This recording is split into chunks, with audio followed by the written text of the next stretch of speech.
Magandang araw mga ka-aerial defense, may ibabahagi na naman ako sa inyo dahil ngayong araw na ito ay may bagay tayong pag-uusapan, dagdag budget para sa pagbili ng mas maraming missiles, barko at fighter jets hinahanda na. Pero bago tayo magpatuloy, wag mo muna kalimutan mag-like, share, and subscribe, paki-follow at like muna ng aming page na nasa description na ang link.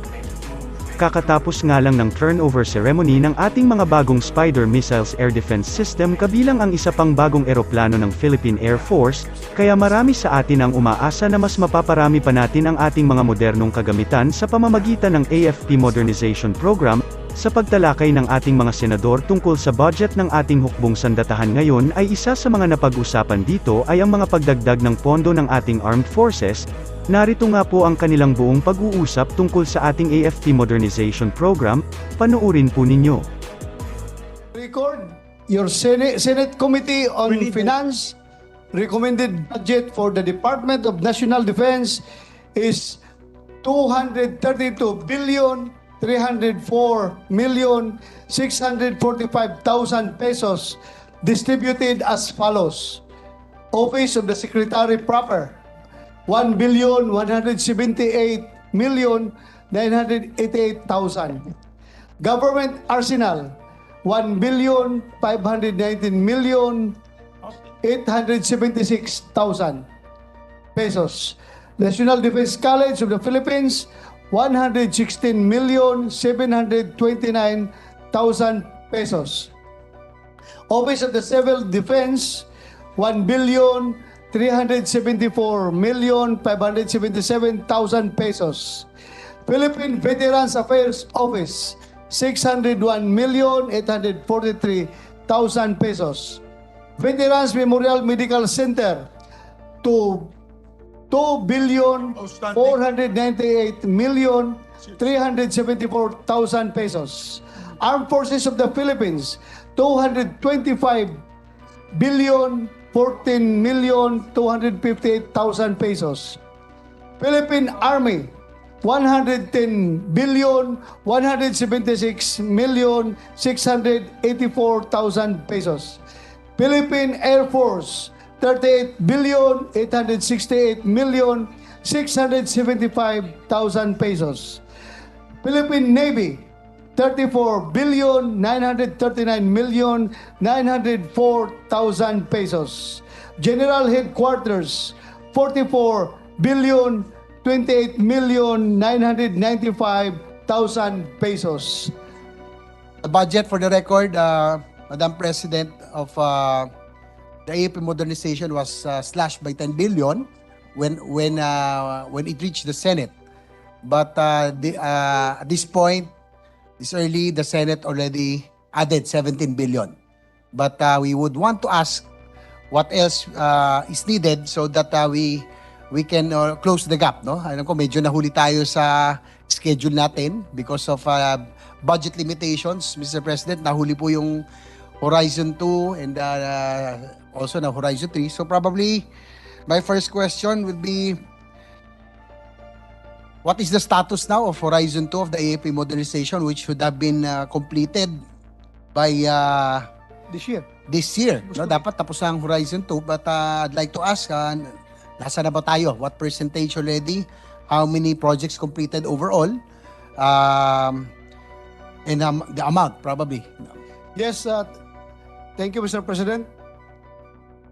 For Horizon 2, out of the 102 projects under Horizon 2, only 15 projects were completed, while 42 projects are ongoing implementation.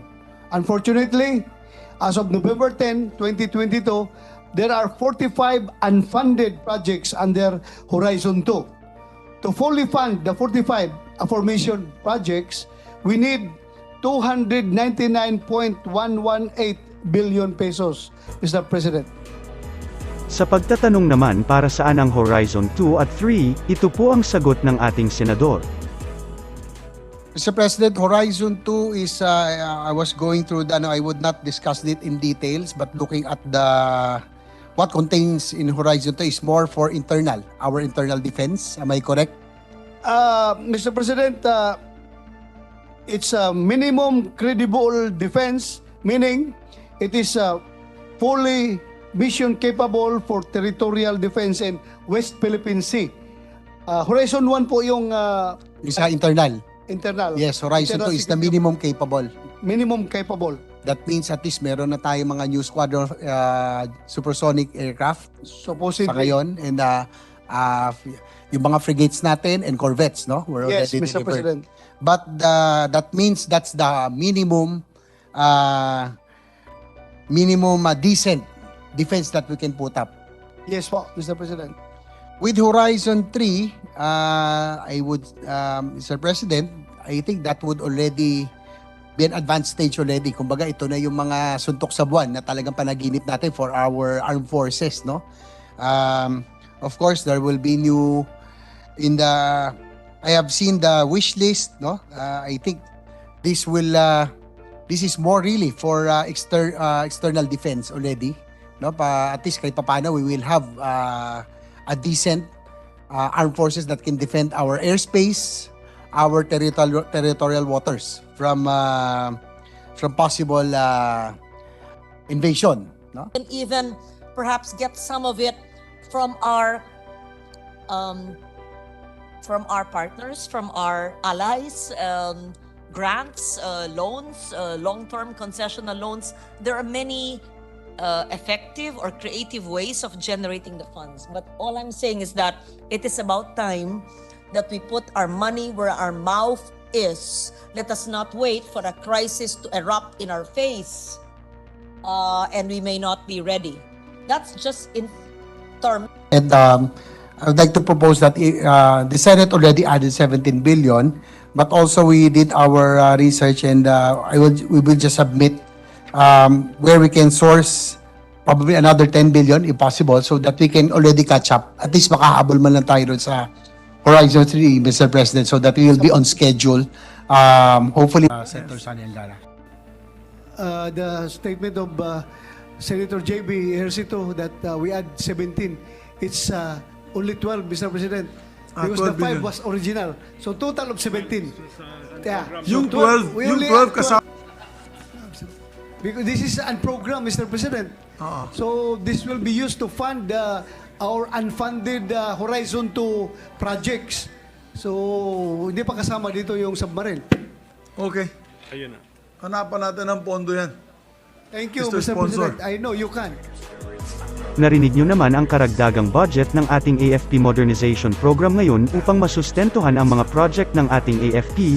Marami pa ang hindi nabibili at marami pa ang dapat bilhin, kaya sa pag-uusap ng ating senador tungkol sa pagtaas ng budget ng ating AFP ay malaking bagay ito. Para sa mas madaming update tungkol sa ating defense, abangan lamang ang aking mga bagong video. Para naman sa mga gusto magpa-shoutout, mag-comment lamang po at share, paki-follow at like muna ng aming page na nasa description na ang link. Pwede ka ring manalo ng pera or load dito kapag ikaw ay naging top fan nito at napili. Huwag mo na rin kalimutan mag-like, share, and subscribe. Pindutin mo na rin ang bell para updated kayo sa aking mga video. Maraming salamat po.